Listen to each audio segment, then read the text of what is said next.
Good afternoon, everyone. Let's start with some opening comments. So Secretary Blinken just spoke to the situation in Syria in the last 30 minutes, so I'm not going to repeat in detail everything he just said, but I do want to emphasize a few things from the top before taking questions. First, there are intensive efforts underway by the United States to find Austin Tice and bring him home to his family. Our special envoy for hostage affairs, Roger Carstens, is in Beirut, and we are pressing all parties in the region to support this effort. We encourage anyone who has information about Austin's whereabouts to contact the FBI immediately. They have made clear that they will provide a reward to information that leads to being able to return him home. As Secretary Blinken has said directly to Austin's family, including in the past few days, we will not rest until he is returned home safely to his loved ones. Second, the United States supports a peaceful transition of power to a representative, accountable Syrian government through an inclusive process led by the people of Syria in the spirit of UN Security Council Resolution 2254. During this transitional period, the Syrian people deserve respect for their human rights and fundamental freedoms, the resumption of key services, and the protection and participation of marginalized populations, including members of minority groups. It was the Assad regime's refusal since 2011 to engage in a credible political process, as well as its reliance on the support of unsavory partners such as Russia, Iran, and groups like Hezbollah for its brutal suppression that led inevitably to its own collapse. It is critical today that the Syrian people be the ones to define the path forward for their country. The United States is committed to working with the Syrian people as they define that path towards a brighter future. Undersecretary of State for Political Affairs John Bass and Assistant Secretary for Near Eastern Affairs Barbara Leaf are in the region now, holding consultations with key partners, and Secretary Blinken will be continuing his conversations with regional players over the coming hours and days, and we'll, of course, read out all those conversations as they happen. Finally, the United States will continue to support Syria's neighbors, including Jordan, Lebanon, Iraq, and Israel, should any threats arise from within Syria during this period of transition. We will also maintain our mission against ISIS and protect our forces against any threats. And you have seen the Department of Defense carry out military strikes in support of this mission in the past 2 days. We will not allow ISIS to use this moment to regroup and relaunch terrorist attacks that threaten the interests of the United States. And with that, Matt. Okay, well, it only took 12 years, but I guess Assad's days finally were numbered, actually, right? 4,430 days since the Obama administration first trotted out that phrase. I will take your math for it. I'm a spokesman for the Biden administration. Yeah, fair enough. So, in terms of what Roger Carstens is doing in Beirut, what exactly is he doing? So I'm not going to get into the exact details of the conversations he's having, but I'll talk a little bit about what Roger's approach is, and you can probably draw some conclusions from that. So Roger's approach when it comes to returning home Americans who are unjustly detained has always been to really do everything possible to leave no stone unturned, to gather information from wherever he can and press anyone who is willing to take action to get American citizens home. And he is in Beirut to talk with people in the region, to talk with parties in the region, to collect information, and to try to find out where Austin Tice is and get him home as soon as possible. The president has emphasized that as a priority. Secretary Blinken has emphasized it as a priority, and Roger is there to carry out that important work. Okay, and where are Undersecretary Bass and Assistant Secretary and Barbara? Leaf? They are in Amman today. They were in Doha meeting with partners over the weekend, and today are in Amman. Okay. Sorry. Now, there's been a lot of speculation now that HTS was at the vanguard of this group that there should be or maybe could be some kind of consideration of removing them from the FTO list, and I think that's been roundly denied by a bunch of people. I just want to see if you can put a nail in the coffin on it. So I don't have any immediate actions to announce with respect to any of the sanctions that we have imposed, either the designation on HTS or other sanctions that we have imposed over the past decade plus in Syria. I don't have any announcements to make with respect to those sanctions today. What I will say is all of our sanctions are imposed in response to actions that parties take. And they are designed to be an incentive to different courses of actions. And that is true for organizations. It is true for countries. And so we always want to see groups that we have sanctioned take a different path moving forward.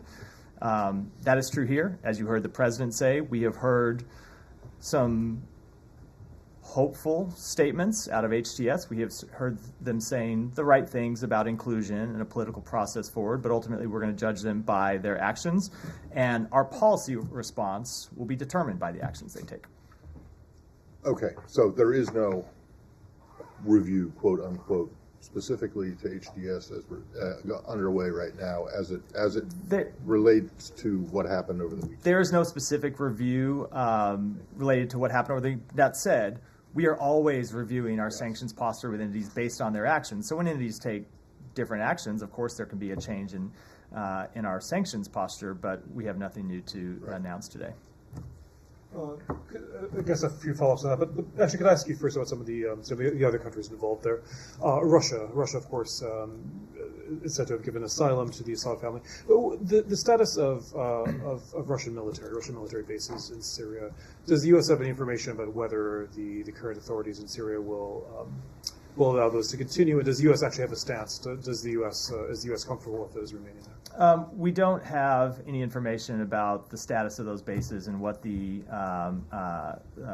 incoming Syrian regime may or may not do with respect to them. What I would say is that certainly Russia has a lot to answer for when it comes to the Syrian people. You have seen Russia prop up a brutal regime that has murdered hundreds of thousands of innocent Syrian civilians, that has gassed its own people. You have seen the Russian government launch strikes targeting civilians inside Syria.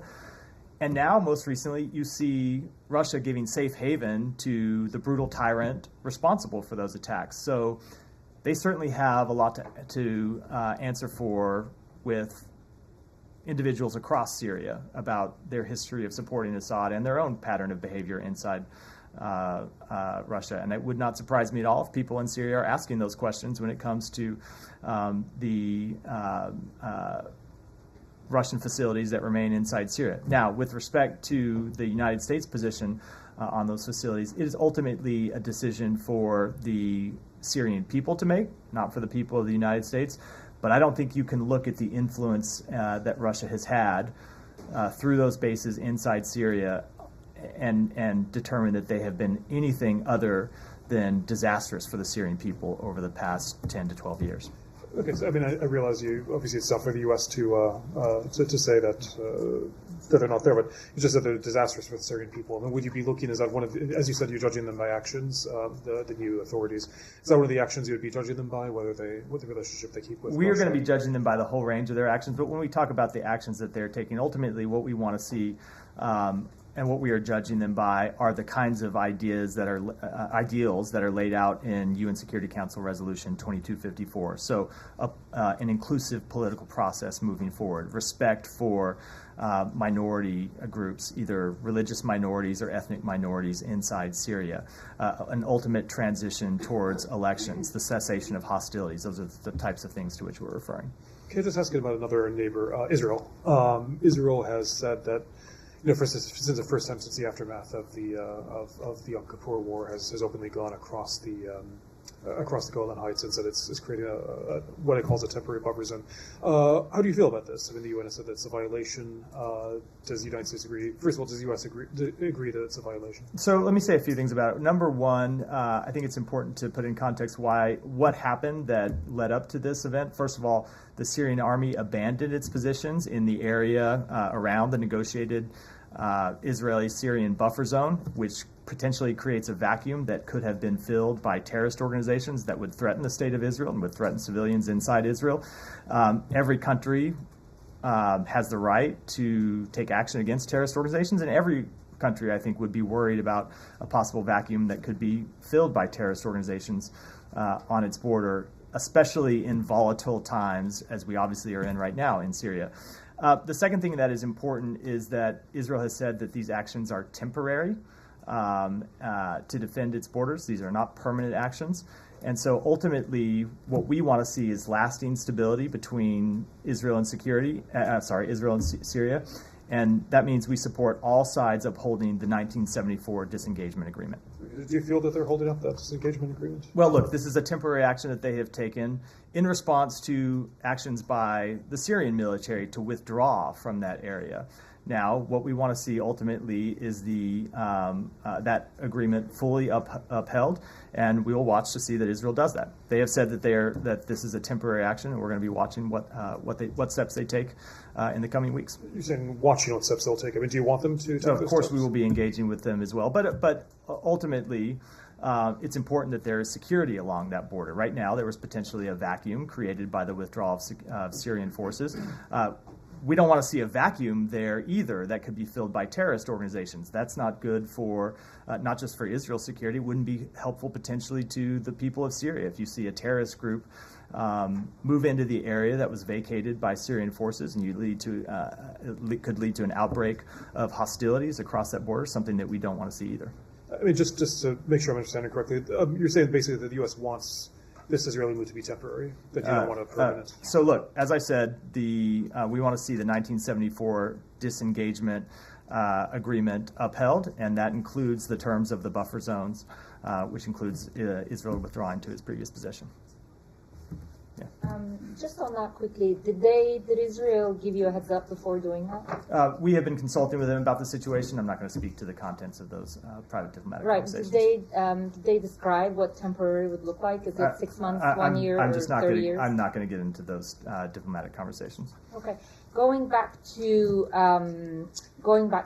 U.S. engagement with some of these Syrian rebel groups, yesterday a senior administration official talking to reporters said U.S. is in touch with some of them.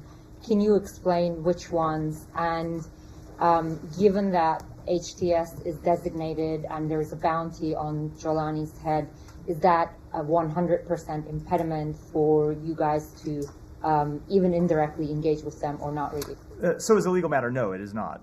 We do have the ability to engage with organizations that have been designated. You might remember that the previous administration engaged with the Taliban while it was a designated terrorist organization and struck an agreement to withdraw from Afghanistan with the Taliban while the Taliban was a designated terrorist organization. So we do have the ability, when it is in our interest legally, to communicate with a designated terrorist organization. There are things you can't do under the law, but talking with people is not one of them.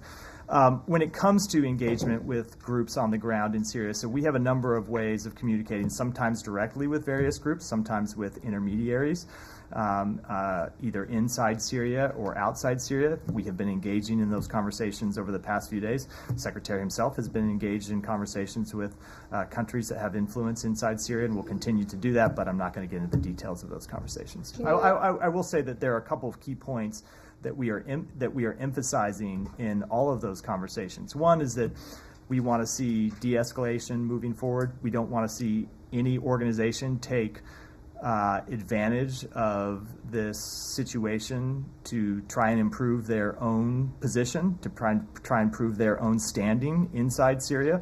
We want to see ultimately a political reconciliation and a political path forward that answers the interests of the Syrian people, not the narrow interests of any one of the various organizations that are active militarily inside Syria. Right. Is the U.S. government trying to engage with Jolani himself? I'm going to make it a rule while we are in this period of somewhat uncertainty to not try to read out all the conversations that we have one by one with various actors inside Syria.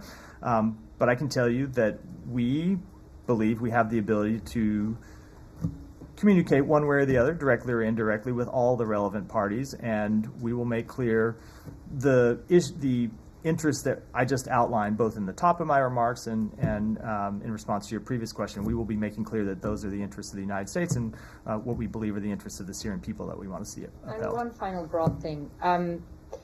over the last 4 years, we didn't hear a whole lot about Syria from this podium or in the briefings. This was clearly an issue that was on the back burner. I'm sure you're going to disagree with the premise of this question, but that is simply a fact based on observation and our experiences here. Do you feel that that's undercutting your efforts right now? How much of an influence do you think you have in the waning days of this administration? Well, first of all, let me say most of what I talk about from this podium is not my choice; it's yours. Except for my various opening remarks. Let me just say, I get up here. Hold on, let me just say. Our questions are based on U.S. foreign policy priorities. Let me. I didn't interrupt the question. Please let go me ahead. finish the answer. I get up here and I respond to the questions from the reporters in this room, and I don't think it's fair to judge my lack of responding to the lack of questions about Syria as a indication of the work that has been going on inside the department and inside the administration. I will tell you that, of course, you will see a lot of the public work around matters that become new flashpoints, matters that require serious political engagement from the senior leaders of this department. But the Syria policy that was developed during the latter stages of the Obama administration, to go back to the point that Matt started this briefing with, that is largely carried through to this day. Ultimately, I would say has led to the situation we're in today.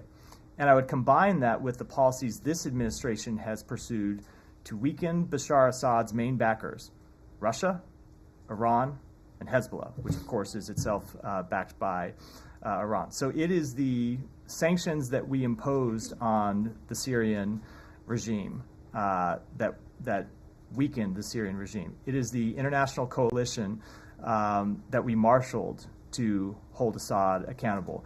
And then the fact that when Assad found himself at a moment of weakness in the past 10 days, the fact that his biggest backers had been weakened by diplomatic and military efforts supported by the United States, that had a role in what happened too. It had a major role in what happened too. So I would say despite the oftentimes lack of public conversation about Syria in this briefing room or elsewhere in the United States government, when you look at the policies that we have pursued to take on Iran and to take on Russia, and you combine them with Assad's lack of any meaningful political engagement with his own people, that's what got us to where we are today. Maybe we can have a whole separate Syria briefing now that this is a flashpoint, and then we can Sounds have like we are. We can have it back and forth, but I'm going to let that rest. Yeah. The Taliban were never designated an FTO. In fact, the guy who President-elect has nominated to take over this building introduced a bill just a little over a year ago that would require this.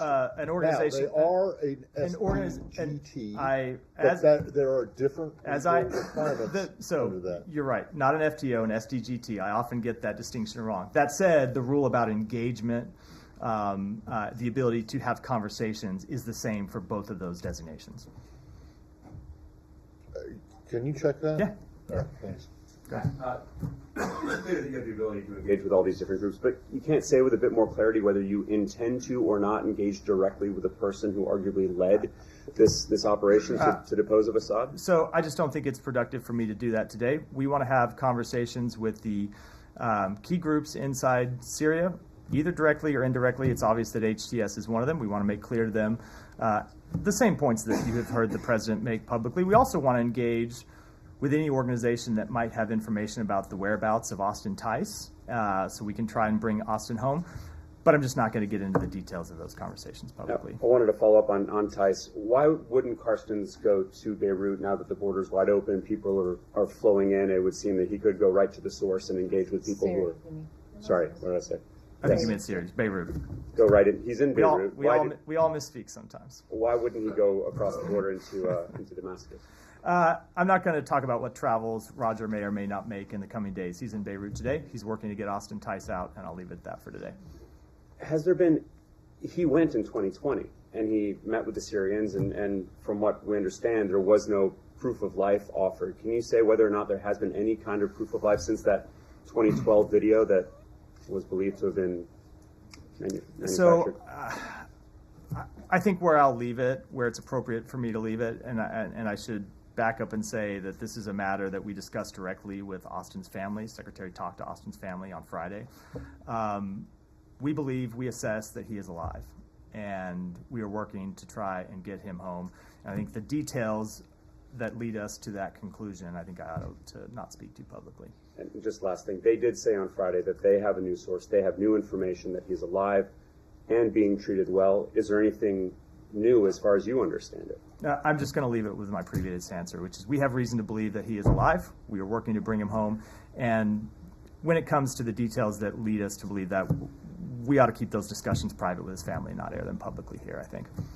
Thank you, Matt. You talked about Austin Tice. Are there any circumstances in which the U.S. would send a team in, regardless of American detainees, to assist with helping any of the prisoners come out of Assad's prisons? There's lots of reports about how they're not able to access a lot of the cells in some of these prisons, that some of these prisons' locations are secret.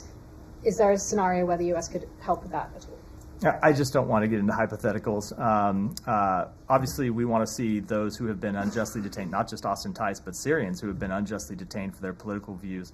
It is important that they be released, but I don't want to get into hypotheticals about what, if any, assistance the U.S. might offer at this stage. And one on Israel. There's been reports that they've been striking suspected chemical weapons sites within Syria. What's the U.S. stance on that? Look, we believe it is important that the chemical weapons stockpiles that we know the Assad regime was maintaining be locked down and that they be destroyed. And we will continue to work with our partners in the region to that effect, and we will continue to make clear to the incoming government, the incoming regime, that is important. Now, look, we have seen the public statements from HTS that they do not want to use chemical weapons. They have no interest in using chemical weapons. That's a productive statement, but we want to see those chemical weapons stockpiles secured, and we want to see them ultimately destroyed. Said. I want to move to Gaza. Why don't we stay on Syria? No, Tom, go ahead. Did the administration foresee the fall of Assad? We didn't directly see the fall of Assad, but we certainly saw that his regime was incredibly weak. We saw, look, that's what I said a minute ago. We have been very clear going back to 2014 that the path forward was through the implementation of UN Security Council Resolution 2254. And the most relevant portion of that Security Council resolution for this question is for Assad to do something to engage with his own public, his own people, about a political path forward. And we saw him do nothing. We saw him not only do nothing, but to continue to brutally oppress his people. And so when you have a dictator who engages in that type of behavior, their regime is going to be weak. It's going to be brittle. And that's true not just for Assad, it is true for other authoritarian regimes around the world. And so you take that and you combine it with the weakening of Russia's military capabilities and the weakening of Iran's military capabilities and Hezbollah's military capabilities, ultimately, which we played a part in, that gets you to where we are today. But now, it's not to say we foresaw the launch of an offensive 10 or so days ago, but we certainly saw how weak the Assad regime was. And I will note, it was about a year ago, or a year or so ago, that we had a conversation in here about other countries in the region readmitting Syria to the Arab League. And what you heard me say at the time is the position of the United States is Assad has done none of the things that the international community collectively asked him to do. And every country has to make their own decisions about how to respond to that refusal on his part. But we, the United States, decided that we were not ready to restore relations with him as usual. We were not ready to lift the sanctions on him. We were not ready to lift the pressure on him because we had seen him take none of those steps. And I think it's the combination of his refusal to engage with his own public and the pressure that we and other countries around the world put on him that ultimately got us to where we are today. I mean, I asked the question. Sorry for the long-winded answer to the question. But I asked the question because there has been, you hint to it, there a lot of the US administration in the last 24 hours who are taking the credit for its foreign policy decisions that, in part, created the conditions for this to happen in terms of the weakening of Hezbollah, Iran, and Russia. And therefore, there's a sort of, if you kind of break it, you own it, part of the foreign policy element, which is what now is both has been your planning for this eventuality, and therefore what leverage do you have, what influence do you have on the players now that are in control in Damascus? What can you say now that will influence them to do the kind of things you want them to do?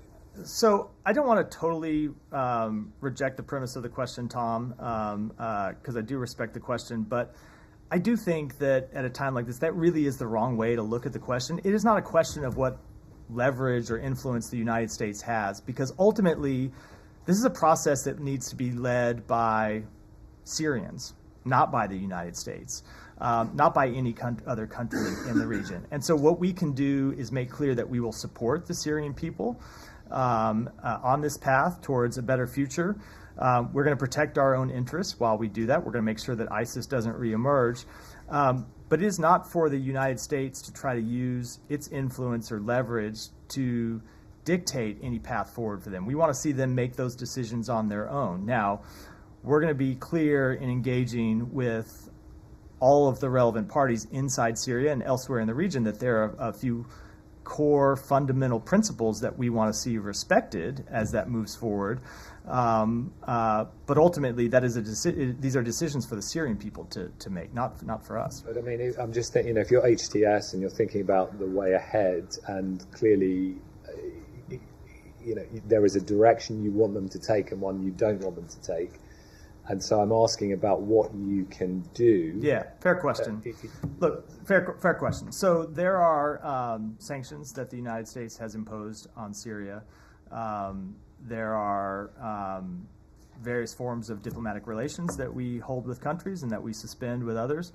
All of those things are the tools that the United States has in its toolbox when it comes to responding to this situation. And so when I say that we will judge HTS by their actions and we will respond through our own policies, that is the kind of thing that I am talking about when I make that sort of statement, and when the Secretary and the President make those sort of statements. And just finally on that point, I mean, for Syrian people who've endured it's just utter brutality and under Assad and then the ravages of this civil war for many years now, and when they, I asked the question about what trust they should have in the US when it comes to this, because the moderate opposition groups, that they desperately wanted more US support for years. There was this, funding program that was pulled. There was the chemical weapons being used by Assad, and people wanted to see American planes in the sky at some points during that. They didn't see them. They wanted air defenses against Russia's bombardment of Aleppo and hospitals and homes in parts of Syria. And there are people who feel abandoned. I feel the US didn't come to their aid at that point. So what can you say now to sort of let me say that first of all, we stand with the Syrian people, and we have always stood with the Syrian people and stood against the brutal tyranny of Bashar Assad. Now, we have to make difficult decisions when it comes to direct military intervention, because we know that oftentimes the consequences of direct U.S. military intervention, either in the short term or the long term, outweigh the benefits that intervention can provide. And so those are the kinds of difficult decisions that we have to make. I know I stand in this briefing room all the time and am asked very hard questions about the result of the U.S. supplying weapons to parties in the Middle East. They are difficult decisions that we have to make. But I will say, we have always stood by the Syrian people, and we have taken actions to hold Assad accountable and to put pressure on the regime. And it is those actions, in combination with some of the other factors I've gone through today, that ultimately led to the events of the past 48, 72 hours. Yeah, Nadia. I have a follow-up and a couple of questions. Is this a time frame that you want to give Hayat Tahrir Sham to assess their behavior? Because today there was a meeting between Ahmed al-Shara, which is Julani, formerly known as Julani, with the former prime minister of the regime. They're securing the central bank, they're doing certain things for the people of Syria. Because if we're talking about weeks or months, that will take us to the next administration. So it will be really under this administration to assist them, to take them out, or to keep them on the list. So I can't give you a time frame today. I do think we all ought to take a beat and just recognize that we are not even 48 hours now since the Assad regime fell. So we are in the very early days of seeing what's going to happen next and seeing what actions are taken by HTS and other parties inside Syria. So we're going to make ongoing assessments based on their actions, and we will respond based on those actions, but I can't give you any kind of timetable for how that will unfold going forward. Okay, the president said yesterday that the Assad regime, or Assad himself, should be held accountable.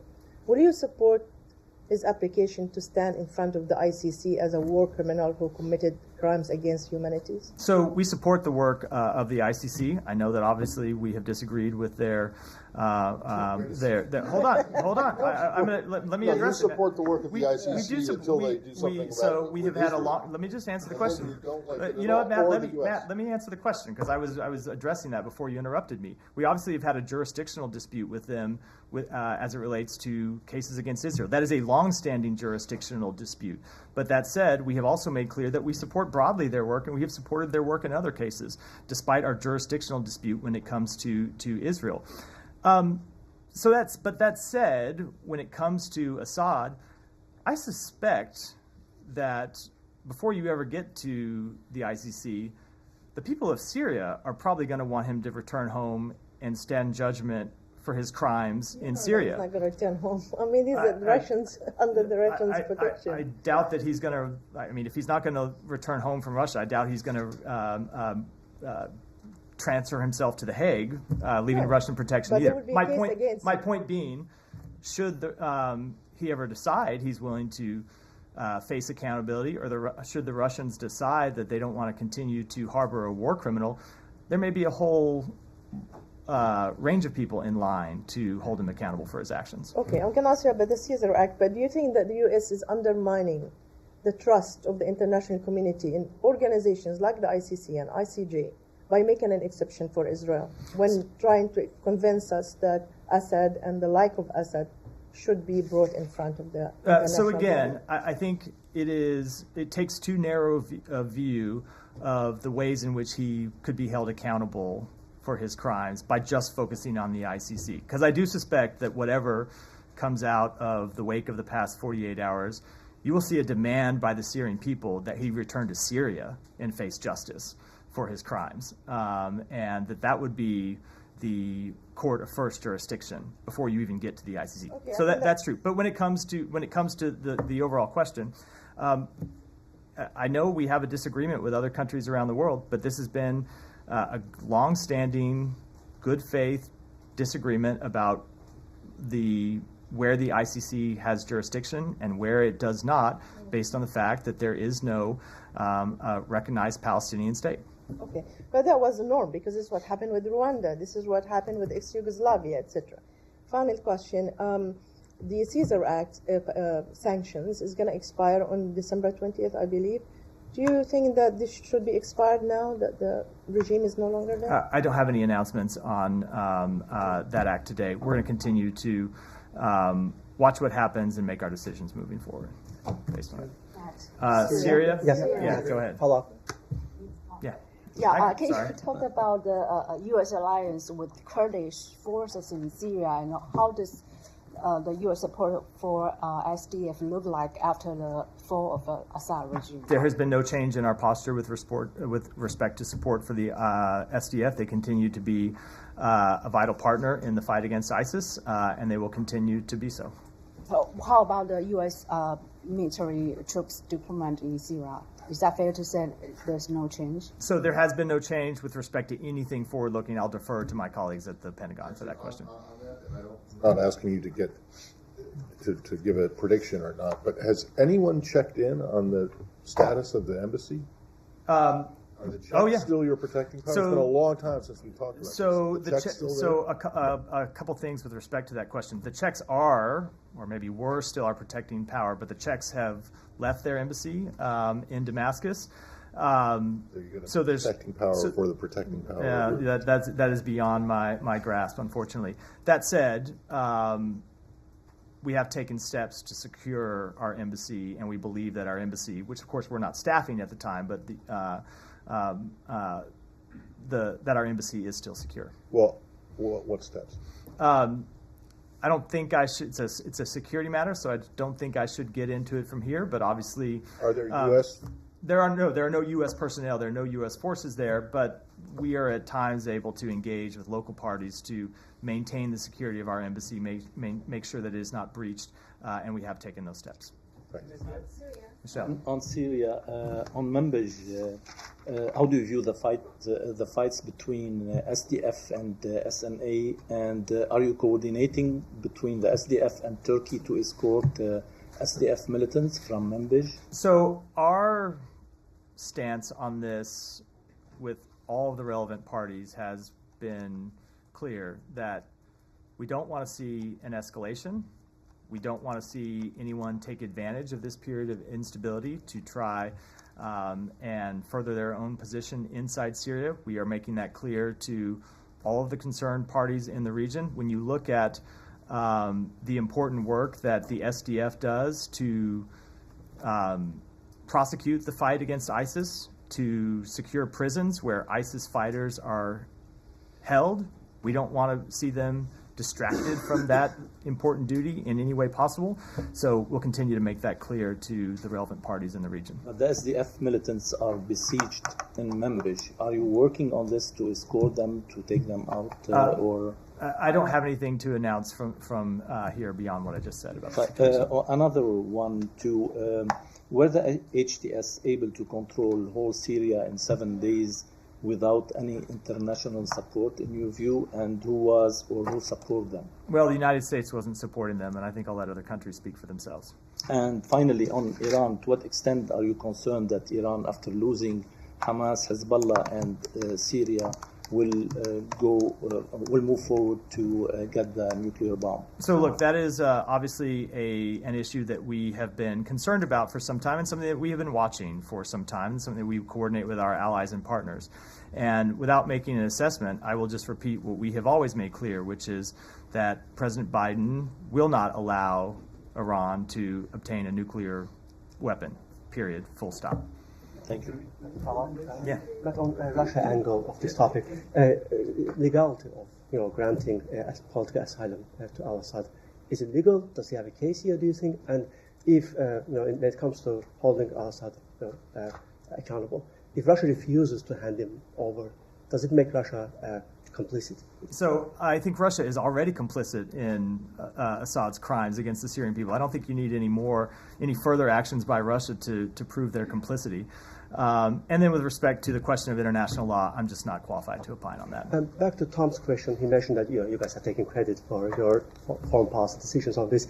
Ukraine angle. Both President and Secretary mentioned that Ukraine fighting back Russia, weakened Russia, and that did actually contribute to this victory.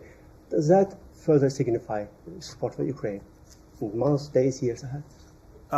So I can't speak for years ahead. Obviously, I'm the spokesperson for an administration that will be in office for a little over 1 month. I can tell you that as long as President Biden is in office, we will continue to support Ukraine. And I would point to the broad support for Ukraine in the United States Congress and among the American public. But of course, I can't speak to decisions that the next administration will make. Saeed, finally. I move on to Gaza. But first, the rest of them might get angry again, but it's fine with me. Yeah, I want to ask you very quickly on Syria regarding Julani. Is the bounty on his head still operative? If somebody were to turn him today, we would collect millions of dollars. I would have to take that back. Then we move on to Gaza. It's just a factual question. I don't know the answer to. Okay. All right. I'll move on to Gaza. UNRWA just issued a situation report number 150, that really draws a very abysmal situation. It happened, it is updated between November 26th and the 3rd of December.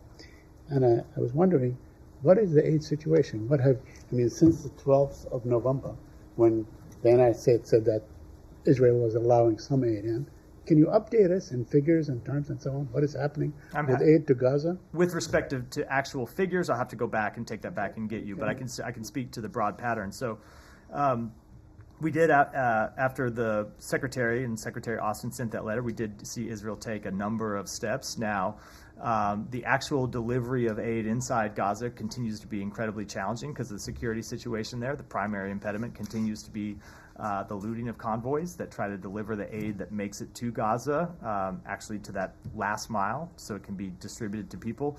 And it continues to be something that we work on with our United Nations partners and with the government of Israel.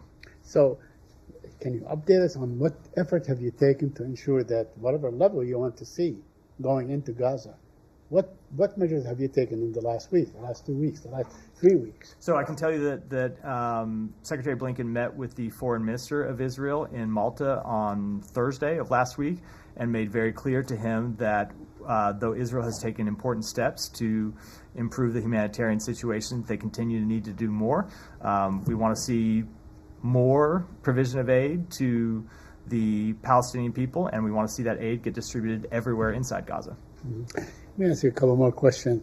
On UNRWA, is there any likelihood that this president, before he departs office, could take any kind of emergency measure to, let's say, reinfuse aid to UNRWA? So we don't have the ability under the law to do that. I think, as you know, the Congress barred the provision of humanitarian assistance to UNRWA, and we are bound by that law. It extends through till March 25th of next year, which is, of course, past the president's time in office. But I will say that despite that ban on funding to UNRWA, the United States is programming nearly $1.2 billion in humanitarian assistance to assist Palestinian refugees and others in Gaza, West Bank, and neighboring countries through other UN organizations.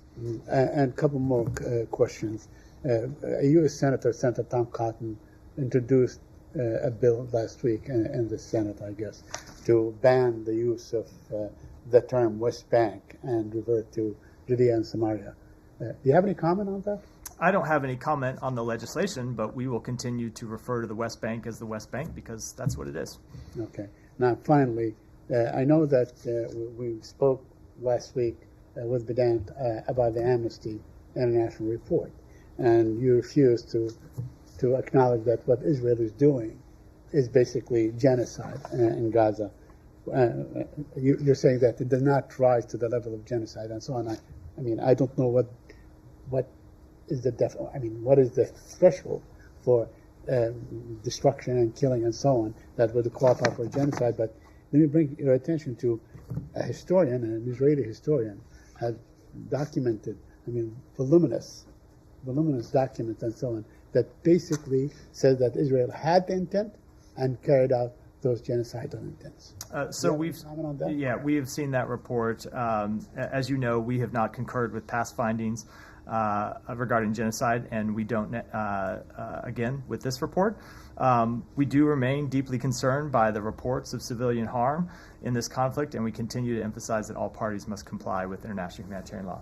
Yeah. Thanks so much, Mark. Also, regarding the Israel strikes on Damascus, you mentioned the importance of destroying chemical weapons stockpiles, but is the U.S. certain that is Israel actually really targeting the chemical weapons, but nothing else? Because there were some reports saying that Israel, in the buildings Israel targeted in Damascus was Assad's intelligence office, for instance. Is the U.S. aware of this? I don't have any assessment of their strikes. They'll have to speak to them. And one more on this. Regional countries such as Egypt, Jordan, and Qatar condemned Israel's seizure of Golan Heights. Actually, we just had a fragile ceasefire agreement recently in Lebanon. And are you not concerned about Israel's actions like occupation of Golan Heights and recent attacks on Damascus, which regional countries also perceive as a provocation? So I already spoke to the situation on the border. I don't have any further comment on that. But of course, if you look at what we are trying to achieve here, we are trying to achieve de-escalation and stability. And we do. That I know, but I'm just saying, ultimately, we believe it is in the interests of all the countries in the region, including Israel, that you have stability in Syria, stability in Lebanon, that will help produce stability in the broader region, and that is what we are trying to accomplish and what we try to encourage all these parties when discussing their actions with them. Yeah. Next, Eva. Yeah, on Manbij and also SDF. As you mentioned that the SDF is a vital partner in fighting against ISIS, but this partner, the US partner in the region, are distracted because of the Syrian National Army attacks in Manbij and Kobane. Even as we are speaking, there are reports about attacks in Kamishla.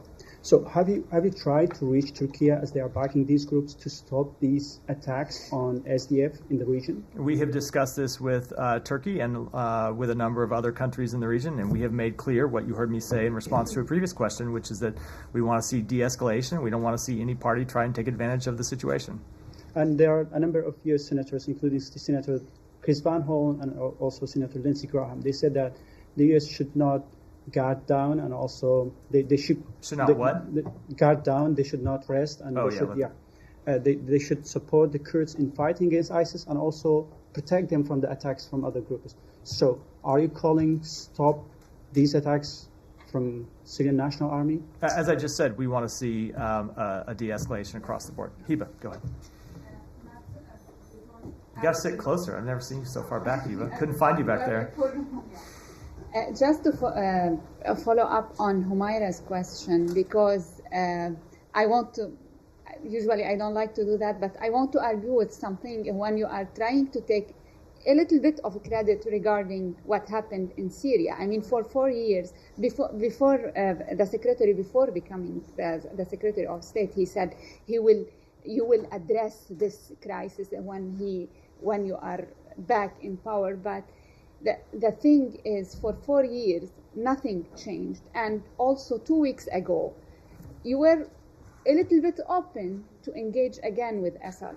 We know that there was negotiations. Some regional partners reached out to you to maybe ease the sanctions. Nothing led to that. But when you say that your policies led to this moment, is it accurate, Matt? First of all, it a little bit puts words in my mouth to say that's what I claimed. I said our policies in combination with decisions by Assad himself not to engage in the political process that was outlined in United Nations Security Council Resolution 2254. That's the primary driver of all of this, is the dissatisfaction of the Syrian public, which is driven by Assad's actions. But that said, absolutely, the international pressure that the United States put on Assad, and critically, the weakening of his biggest backers, which we were the primary, in many cases, force behind, also had an impact. So yes, of course, it did play a role. I want to follow up. I felt like I forgot part of the question, but maybe not. No. Maybe I answered it all. The second question is, yesterday in a briefing, a senior U.S. Official said that Assad asked Hezbollah for help, for support in Syria, and they didn't step up. In your assessment, they didn't step up because they were degraded or because the Iranian didn't want to help? It's probably a combination of both. Primarily, they were degraded. If you look at what's happened to Hezbollah's military capabilities over the past, 3 months, they have been significantly degraded from where they were before Israel launched kind of full-scale military operations against them. And so they didn't have the capabilities to come to Assad's defense as they had in previous years. And regarding the negotiations or U.S. envoy visit to Beirut now, we know from your past engagement in Lebanon that Abbas Ibrahim was the figure who led the negotiations with the Syrian regime, the former Syrian regime. So who are you talking to in Lebanon now? I am not going to read out specific conversations. As I said, we have the ability to communicate with any number of people in the region. That's what our officials who are there on the ground have been doing over the past few days. That's what those of us here, have been doing by phone, and we'll continue to do it. But with rare exceptions, I'm just not going to read out specific conversations. And one final question: Is it fair to say today that we are going out of this room, and you don't rule out that you are engaging with HTS in Syria currently? I'm not ruling anything in or out either way. Thank you. Go ahead. Yeah, Jenny, sorry. Thank you, Matt. A few questions on South Korea and the U.S. The impeachment vote against South Korean President Yoon failed. As an ally, how does the United States view the state of confusion caused by the constant impeachment and the abuse of certain political parties in South Korea? So I'm certainly not going to comment on political parties inside South Korea. What we want to see and what we have been pleased to see over the past few days is the democratic resilience of the Republic of Korea during a period of testing and uncertainty. And what we expect going forward is that political disagreements continue to be resolved peacefully and in accordance with the rule of law. Will this chaotic situation in South Korea affect official meeting or event between U.S. and South Korea? The alliance between the United States and the Republic of Korea remains ironclad. We are committed to the peace and security of the Korean Peninsula, and we will continue to be. Last, the high-level consultation meeting between the U.S., South Korea, and Japan held in Tokyo for resolving the North Korean nuclear issue. Do you have anything, or also, and the U.S. South Korea nuclear consultative group meeting was canceled? Will it be held again before Biden administration leaves? I don't have anything to say with regards to the rescheduling of that meeting. I can tell you that when it comes to the trilateral meetings between our three countries, something that we thought was important to establish, Assistant Secretary Critton Brink is in Tokyo now, either is in there now or will be there tomorrow, to hold meetings with his counterparts from the Republic of Korea and Japan. We believe the strengthening of that trilateral alliance has been an important engagement under this administration, and we will continue to pursue it during our final days in office. Thank you. Thanks, Matt. So just overall, what is the current U.S. view of HTS? Is Syria now a terrorist state? HTS continues to be a designated terrorist organization by the United States, but as the president said, we're going to judge them by their actions moving forward. But is Syria a terrorist state now? Syria is very much a state in a period of transition right now, and I think it would behoove all of us not to be hasty in pronouncing judgments during an unstable time. And do we have any updates on the undersea cables that were cut? I do not. And then has the administration urged the Ukrainian government to expand its military draft pool?